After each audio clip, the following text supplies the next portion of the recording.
Want to welcome everyone back to the Just Start the Conversation podcast. It is brought to you by St. Luke's University Health Network with Jody, McCloud, Missmer, and Amie, Allanson, Dundon. Ladies, so great to jump back into episode 3. We've got some festivities going on here with the podcast today. We've got some Christmas stuff going on as we're certainly getting ready to put a focus on the holiday season. Before we turn our attention to that particular time in the calendar, we got in a really good conversation last time about just kind of finding your own de-stressors and finding things that positive things that can kind of help you take maybe your stress and anxiety and give you something else to focus on, creating habits, doing different things. We mentioned crocheting. We mentioned whether it was exercise, whatever that might be. But we left the conversation last time when we talked in episode 2 with the idea of sometimes that could actually make us feel a little guilty if we're taking time away from significant people in our lives to focus on ourselves a little bit,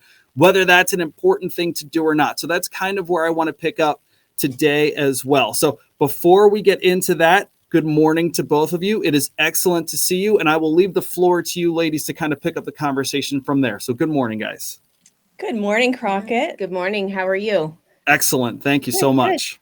So, we had ended with feeling guilty about self-care or about taking care of yourself. And so I did a little bit of digging just to say, why do we feel that way or should we feel that way? And the bottom line is what I did find is that a lot of people think that there's a net loss to when you do self-care, when you take care of yourself, meaning that you're doing something, so you're taking it away from somebody else. And so what I found that was really interesting is there's actually a net gain, meaning that you have more time later and you're in a better space to spend time with those that you love. So what you think you're taking away in that 10 minutes or even 1 hour, it's not indulgent and you're not taking away something from them. No, you're really building yourself to a point where you can spend even more time and it's more worthwhile when you spend that time. So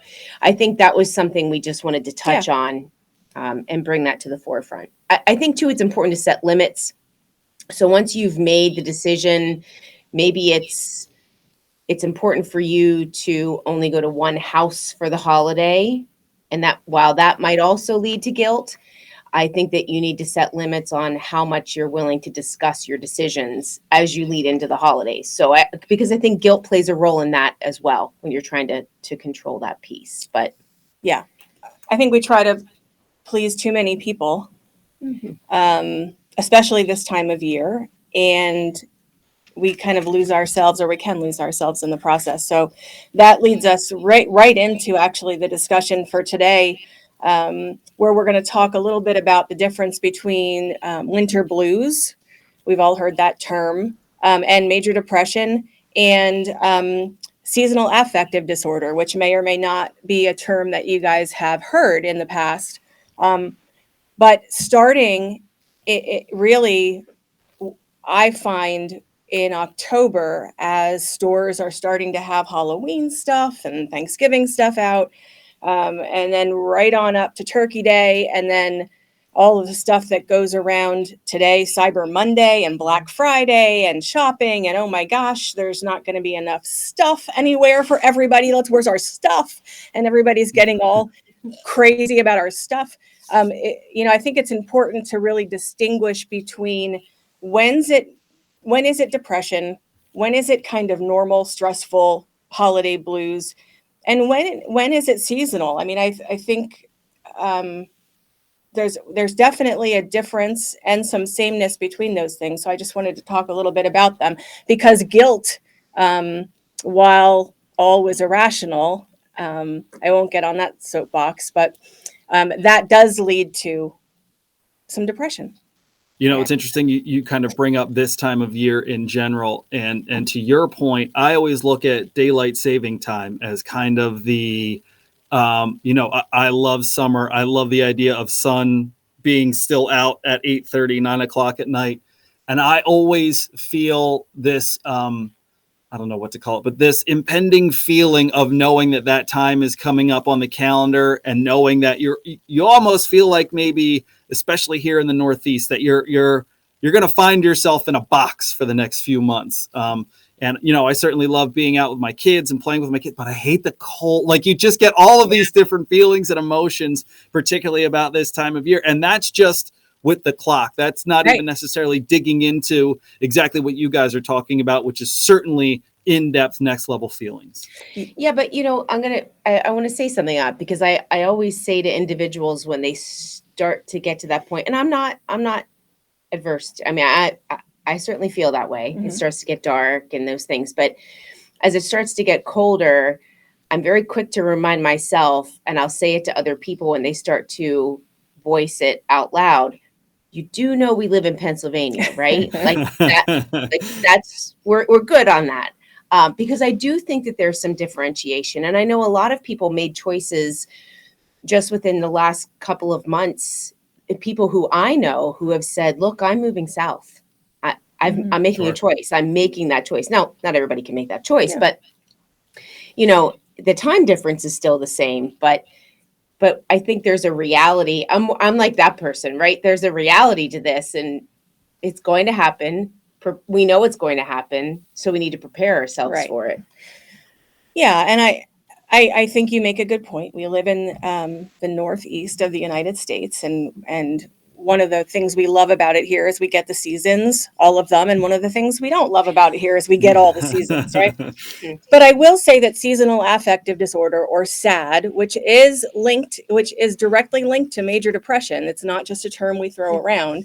That we classify that when we have 2 weeks or more of depression or depressive symptoms. Usually January, February is kind of when it hits the hardest, and characterized by oversleeping, or you just can't wake up, or you're hitting your snooze button a lot more than you normally used to. Maybe some weight gain, and remember, the holidays play a part, but seasonal affective disorder really, it's harder. Your metabolism slows down. It's kind of like bears hibernating. So there's physiology. Why'd you say it like that? No, I'm with Jody on this one. You just kind of blew my mind a little bit. I'm like, okay, all right. So there's physiology to it, obviously, because we're talking about things that are real and they happen to you. Mm-hmm. But I want to go back. So you said SAD, or seasonal affective disorder. It's a 2-week period, right? You can diagnose SAD if you've had the symptoms for 2 weeks or longer. Okay, and then, but you said it's a precursor to, help me understand. It can be a precursor to major depression if your 2 weeks or longer turns into months. Okay. So because we know that it's a mood disorder, seasonal affective disorder is a mood disorder, right? It can be characterized by suicidal thoughts, by feelings of hopelessness, by social withdrawal, just like major depression, right? It's just the length of time we have those symptoms is how we diagnose. So how do I know I hit the snooze button? And ask my husband, that poor man. So I hit the snooze button, but you said if I start hitting it more often. So is it then affecting my daily living because I'm now late to work, because I'm now not on time for things? Is that the switch? It can. I think that the difference, what we really need to look at is major depression is feeling very depressed almost every day, all day. Okay. So seasonal affective disorder may be, I'm gaining some weight, I'm oversleeping a little bit, but I'm not 24/7 heavy depressed. Okay. It's again, the sleep, the major depression is you're going to start to have feelings of worthlessness or hopelessness. You maybe don't have it that deep with seasonal affective disorder, right? And then there's winter blues, which really it's not a medical diagnosis. Winter blues is just kind of what we talk about as, feeling just kind of out of it. Maybe we get stressed because of the holidays, like we just talked about. Maybe we have reminders of people, loved ones that aren't with us this year, and we can get winter blues. But the thing we need to really take a look at is, Am I feeling sad? Am I gaining weight? Am I feeling hopeless? Do I have fleeting suicidal thoughts? Maybe not a plan, but just, those kind of in and out thoughts. Am I losing interest in activities that I used to love to do? So we have all three of these depression things running around our brains, and we're still COVID, right? We're still pandemic. I was just going to say that. So you had said winter blues, people who aren't here, but I think some of us are making choices to not be around family for other reasons than other years when we may have chosen to not be around family. Now we're choosing to not be around family either because it's preservation for our elders. We feel like we don't want to risk their health, that we, however we sit, whatever camp we sit in there. But I think some people aren't able to be around other people because of COVID, either because of restrictions that have been placed on them or because of restrictions that they're choosing to participate in. So I think there's another level of winter blues again. Mhm. We didn't think we were going to be there. Yep. Or at least I didn't think we were going to be here. So I think there's that added layer now. And so we can't avoid the COVID conversation because people are choosing to not get together, and we have to respect it. And that's tough. Yeah, it is hard. And it's especially hard for our older generation. It's our 60, 70, 80-year-old loved ones who they're not waiting anymore to see their families. So we already know that seasonal affective disorder and depression can increase the older we get. And now we have their loved ones saying, yeah, we're not going to come see you again. Wait, this I year. didn't know that. Yeah. Say that again. Sure. So as the we older age, I get, the more depressed I get. well, think about That's just it. I didn't say that's not an automatic correlation. That's not what I said. I think it's important to note, though, that that's what I heard. Okay. Here's what I mean. It's Monday. When we get older, as we get older, our health starts to decline, even if it's just more aches and pains. I can't do what I used to be able to do. Listen, I'm going to give you a personal story. So I have a good friend, and I won't get into the story because we'll go off on a tangent, but she got a new Corvette. And so she came over and gave me a ride in her Corvette. It was like the Batmobile. I went to get in it, and I was like, oh my God. Like, I hit my head getting in. Like, I had to hold on to 16 things trying to slide into this little car. And I was like, I think I'm old. This is what it means. I can't get in and out of a sexy car. Right. And for a minute, I'm like, oh my God.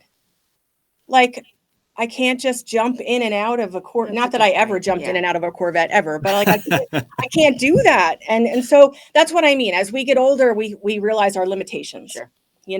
And health stuff that comes absolutely. along with it. So not only are you not able to get in and out of a Corvette, right. You're not able to get into the car and just drive across the state and go see your family. Right. So for me, my parents live about 5.5 hours away. There was nothing for them to hop in their car and drive out and see us. Now that doesn't happen anymore. They're 86 and 87. So I get that. Okay. So I kind of want to come back to where we started in this conversation with some of the things, particularly what you said, Jody, when I had mentioned, it gets cold, we're feeling that. And you say, well, you're in the Northeast. All of a sudden, it kind of brings us right into this conversation about taking care of ourselves. And again, there's this line that I think we all feel like we need to toe between, listen, if you're single and no family connections and, your work can kind of fluctuate however you want to do it and you want to live your life and that's your choice, absolutely terrific. Go where you want to be.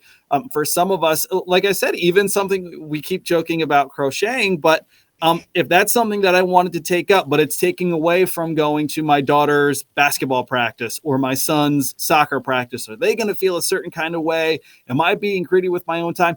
Let alone thinking about packing up all of our stuff and going someplace warmer just because that's something that might actually make me feel a little bit better. So Could we maybe talk about, I think especially in this part of the holiday season, Amie, you kind of made a point about, we're going to see family.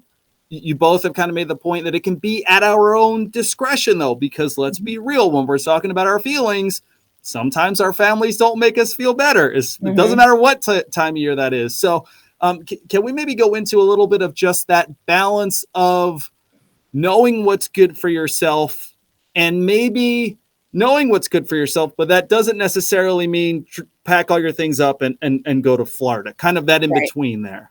Yeah. And so one of the things that, there's a bunch of different things we can do, but specifically if you're feeling like you're having the seasons, the time change, the darkness really affects you, something that really does help are light boxes. You can buy them on Amazon. You can talk to your doctor and they can give you a prescription for one, but you don't even need a prescription for one. Or there's light therapy. So basically we sit in front of a special, it's not just don't take your lampshade off and sit in front of your light bulb. There's a special box that we buy, and just a cup 10, 20 minutes a day. And that does replenish some of the serotonin and the stuff that we and lose. with that, you're not taking any time away from your family, right. I think. But I think it's important, Crockett, to remember that, again, what I had mentioned at the beginning is there's a net gain to taking that time. So when you mention, okay, I'm missing my son's basketball practice, are you practicing? Are you coaching? Because probably not. So you have to kind of step back and say, okay, so if my son is going to be at basketball practice for 45 minutes or an hour, that might be 45 minutes or an hour that I can actually take to do something where I'm focusing on myself. I think that people think that self-care is feel good. So you do something that feels good. So self-care is going to get a massage. Well, if you're going to get a massage every single day, that might be indulgent. It might be.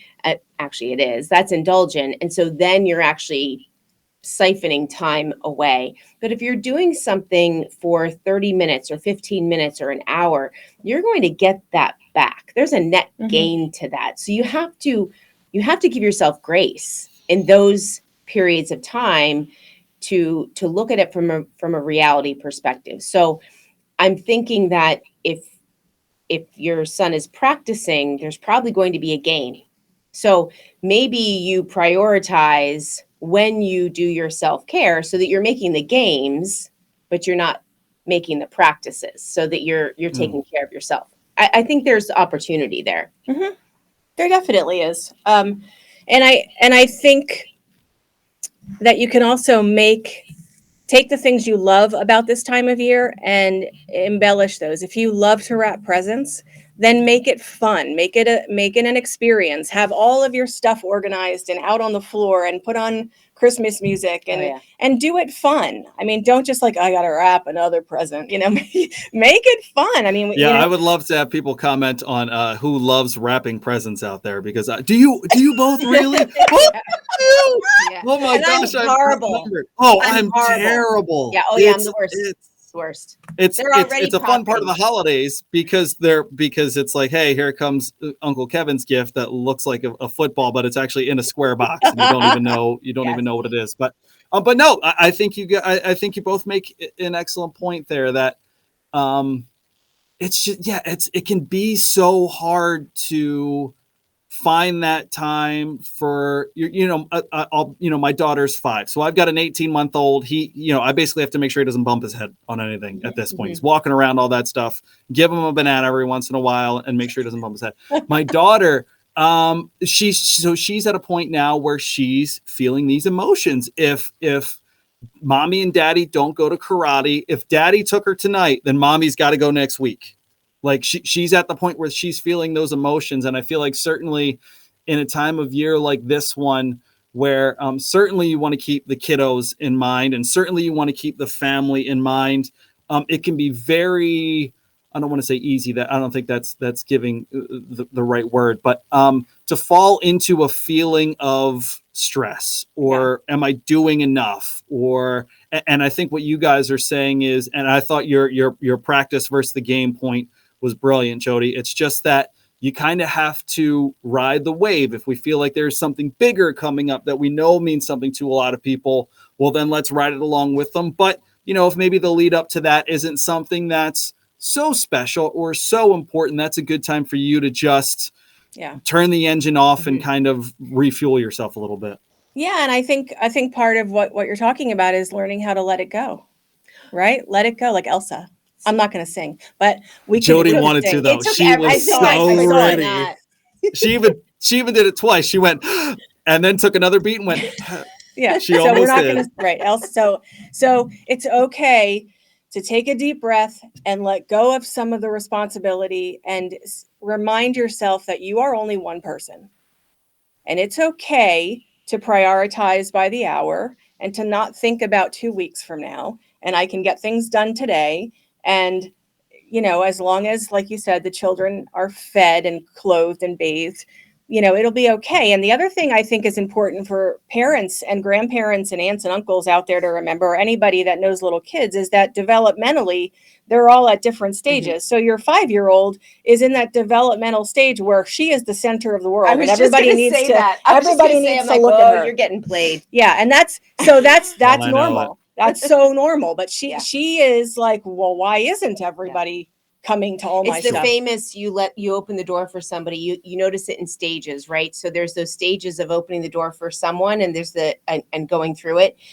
There's a point where the kid just continuously lets the door slam back in your face. And then there's that day where your child actually makes sure the door doesn't slam in your face as you're walking through, and you're like, oh my gosh, my kid just held the door for me. But it's really a developmental stage where they realize that, oh, there's other people behind me who need to get through. And they're not being rude. It's just, now if they're 25 and they're letting the door slam in front of you, they're intentionally slamming the door. I mean, I'm on just you, saying. Maybe. Yeah. It may be. No, but I think it's important to remember that so that you can talk to kids age appropriately and meet them at their level. So you're having all sorts of existential adult developed brain guilt, and she has no idea what you're going through.